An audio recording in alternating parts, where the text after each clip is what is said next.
Hi, everyone. Is this okay? I'm Abigail Polin. I am a postdoctoral fellow currently shared between Carnegie Observatories and Caltech.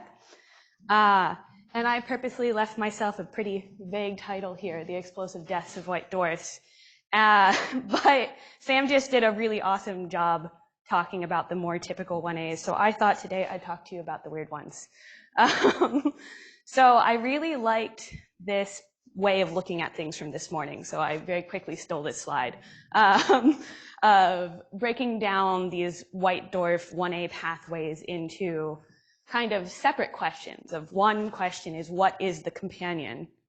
And one question is, how does the white dwarf explode, right? And we heard from Rudiger and we heard from Sam that single degenerate to near Chandrasekhar, the traditional picture for a 1A, that creates a 1A.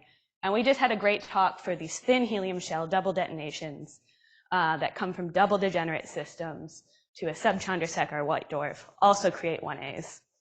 But I'm going to step up to the challenge of this arrow from this morning of what happens when we have a degenerate or non-degenerate companion with a significantly sub-Chandra white dwarf. We know these binaries exist. We've observed things like a helium subdwarf with a white dwarf. So what happens when they explode? So here's my version of this plot. This is our double detonation landscape, right? So in all of these cases, we have a carbon-oxygen white dwarf that's significantly below the Chandrasekhar mass limit. For it to be carbon-oxygen, that probably cut off about 1.1 solar masses at the most. It has gotten itself some surface shell of helium. There's a number of ways this can happen, right?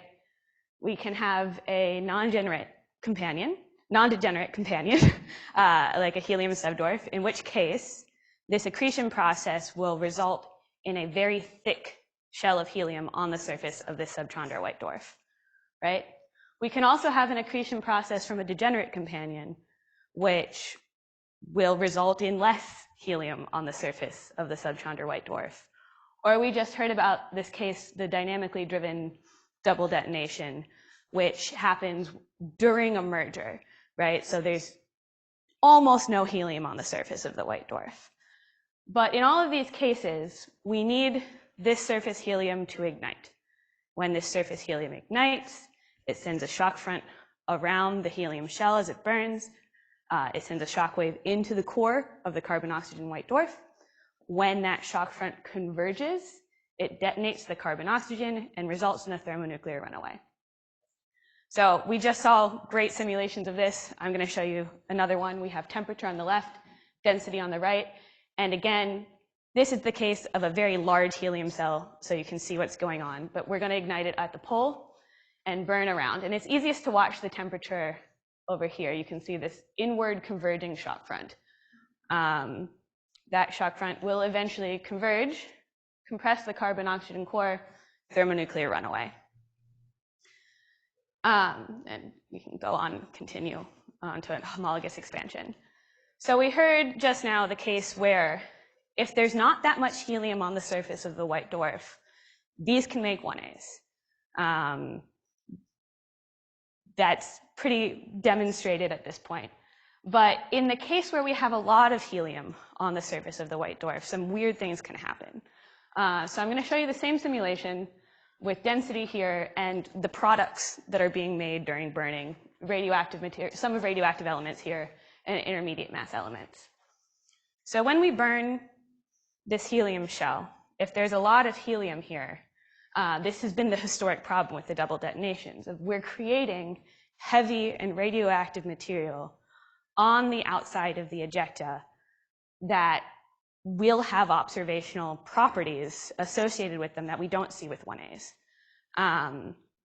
When I do these models, I decided to be agnostic and do large shells and small shells, try to ask when we get a 1A, when we don't, what happens. But basically, the question becomes, what observational signatures do these radioactive and heavy helium shell ashes impart on the supernova? So here's what happens. So the thin shell case, they look like 1As. What we're looking at here is two kind of regimes, basically a 100th and a 10th-ish solar mass of helium on the surface of a white dwarf, and the different colors are different masses of white dwarfs. So as we increase the mass of the white dwarf in both of these cases, we create more nickel in the core. And again, thin shells look like 1As. Smooth rise, nickel-powered peak, cobalt-powered tail. But in the case where we have a lot of helium on the surface, that helium burns into radioactive elements. And those radioactive elements are a little bit of nickel, but they're also chromium and iron, which have very fast decay times. And since they're sitting on the outside of the ejecta, they decay, the diffusion time is very quick. So you get this bimodal light curve. You get an early flux excess, as we started calling it, that is not seen in most type 1a supernovae. It's seen in some. So we do have some bumpy 1As, from very large bumps in 19 YVQ here to very subtle bumps in 18OH. So we do see 1As with bumps. That's great. But unfortunately, this double detonation with a thick helium shell is not actually the only way to create a bump. So we can get radioactive elements from this. We can also end up with bimodal nickel distributions from, say, a Chandrasekhar mass explosion that would create a similar signature. Or we can see an early bump if our explosion runs into its companion and opens up a hole in the ejecta into the hotter interiors. And unfortunately, for any given bump we have observed, all three of these situations can fit them pretty well. So here is 18OH. It's a very subtle bump in this Kepler light curve, but we can say it fits pretty equally to a double detonation, surface nickel, and a collision. And so we can use it for limits, but it can't tell us what's going on its own. So in order to really determine a difference between a 1A and a thick helium shell double detonation explosion, we have to look at the spectra. So here are these same models, thin helium shells over here, thick helium shells over here, 1A-like, not 1A-like. So these are spectra at peak. And what happens is that in addition to the radioactive material, we have heavy elements line blanketing the spectra. So we get these line blanketed just regions in the blue, even up through time of peak. Doesn't look like a type 1A supernova. Would not categorize it as such if we observed it, but are really, really specific signatures that when we wrote this paper and historically we've just never seen. But I was very lucky, and at a conference actually here in the Munger residence, I gave a talk on double detonations in general, and this graduate student, Kishore Day, came up to me and he said, I have this event. So this was the event, 2018 BYG, or it has a ZTF name that I can't remember as well. And it had this light curve that I say has an early flux excess before a nickel-powered peak, and more convincingly has line blanketed spectra through time of peak. So I was very excited by this. And we did a model comparison and got this. So for any given light curve, I can explode one model that will fit it, right? Because the helium shell determines the amount of radioactive material, determines the early flux excess, and the total mass determines the amount of nickel created.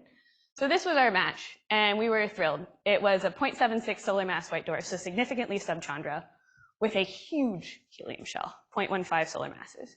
So this is, I think, what Lars was referring to earlier, of we're pretty confident this pathway exists, the single degenerate double detonations. So far to date, there's been no competing theory that explains this event.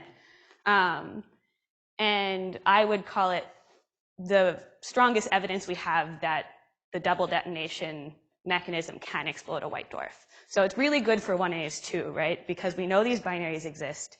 And if they exist and this can explode a white dwarf, we should see these 6 helium shell ones. This mass was pretty cool because when Evan looked at this observed white dwarf, subdwarf binary, they predicted it would explode at around this solar mass of helium, so that was pretty copacetic.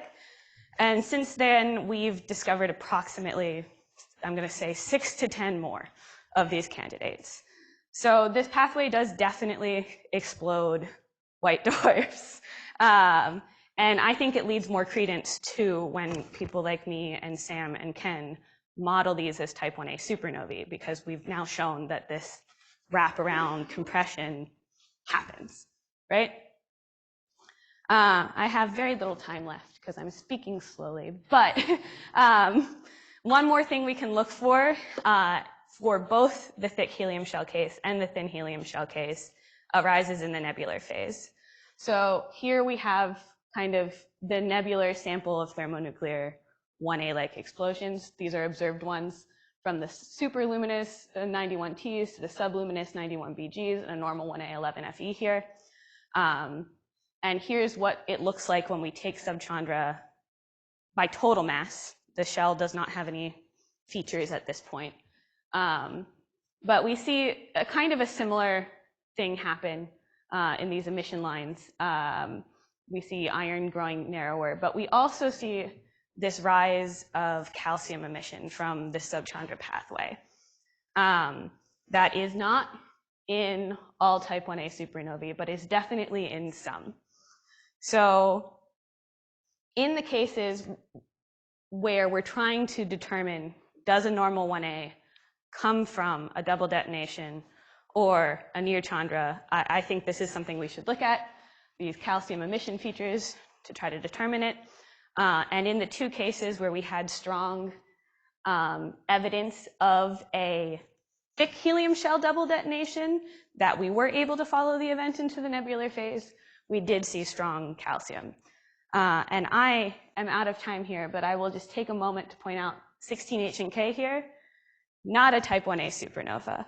This was originally categorized as a calcium-rich supernova, and calcium-rich transient rather. And we'll hear from Wynn later today, I think, talking about this class in general. But as far as the weird 1As are concerned, thick helium shells happen. They probably come from a single degenerate binary. And because they happen, we really, really, really should believe that the thin helium shell ones happen too, and are probably at this point a significant portion of type 1a supernovae. So I'll leave that here. Thank you.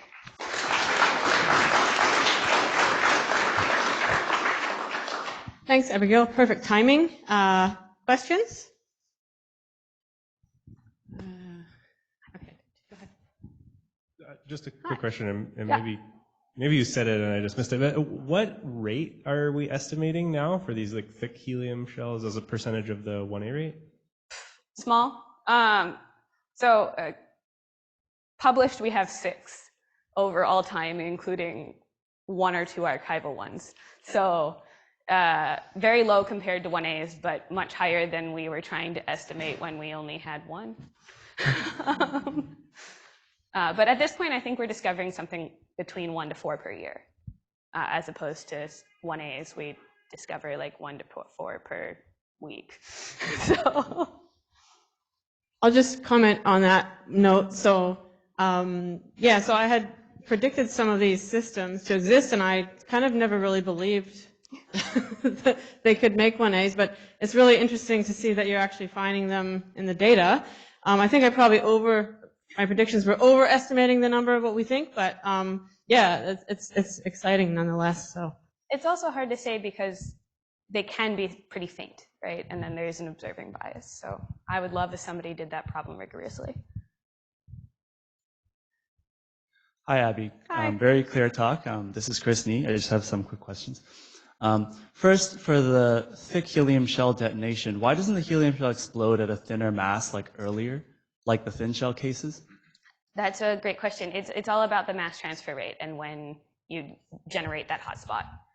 So these are happening under stable mass accretion, right? So if you had more vigorous, unstable mass accretion, you'd probably get something more like flashes instead of accruing a shell to the point where it blows. But can you get the case where you have a thin shell from the single degenerate case? So like, can it explode earlier? Okay, thank you, Evan. Evan's the expert on this, so no, it's the answer.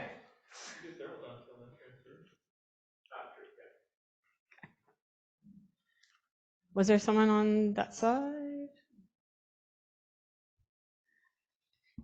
If not, Chris, did you want to ask something else? Okay.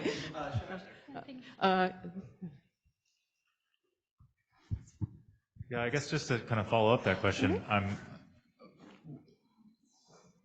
how do you distinguish between a single degenerate and a double degenerate if you have a thick helium shell? Are there strong... Well, I think the fact that it's a thick helium shell points to a single degenerate. So basically, the shell mass that we expect it to explode at indicates a companion. So I guess I asked because Warren showed us a lot of these dome systems that will have stable mass transfer that Right. have 0.8 solar mass white dwarfs with 0.2 solar mass companions. Right. So could you rule those out as progenitors for these systems? Or I guess maybe I'm just not quite understanding the distinction. Maybe there isn't a strong distinction, but. So I think it's just the question of, from the binary separation, from the mass transfer rate, what builds up before it blows. So to my understanding, with your different M dots. I see. So the mass transfer rate's what's setting Yes. that. Great, thanks. Abby, if you could put back the spectra that shows the really broad calcium, the absorption, thank you. So when I've seen some of these other supernovae, the thing at 8,000 angstroms for many of them is even more dramatic than that. Yep. And what I couldn't ever remember is that ever seen in a normal type 1A, that broad and that deep of that line. And I mean, it's another, is that another indicator, question mark? We definitely get, I mean, this broad thing is is one of the things I look for in the subchandras too, but we can go back here. It seems to be more of the indicator of the thick thing, because we're getting calcium both from the shell and in the interior. Hi, Abby. Really nice. Can you go back to the 19 YVQ light curve with your models? Yeah, it's not great. No, I just forget what. How could you get the UV flux to be more consistent? Well, so I don't trust UV in my modeling at all. Okay. It's the answer. With LTE, you'd need to do this more carefully. So It was more of a, qualitatively a bump, but I was not expecting to match it. Yeah. We do have time for... Yeah, thanks for the very nice talk. Kind of following up on JJ's comment. You mentioned hot subdwarfs with white dwarf companions as the progenitors. I actually derived the rate for those, and it's kind of 10 to the -5 per year, I think, that I got. Is that consistent with what you would expect? 10 to the -5 per year per galaxy, or? Yeah, that was for the Milky Way. That was for the Milky Way, yeah. I'm not good at transferring rates in my head, but I don't think it's terribly far off, right? All right, okay. I mean, what is the rate of we expect what? 1 every 50 years of normal 1As, so. Yeah. Yeah. All right, let's go. All right, we'll stop there. Let's thank our speaker again.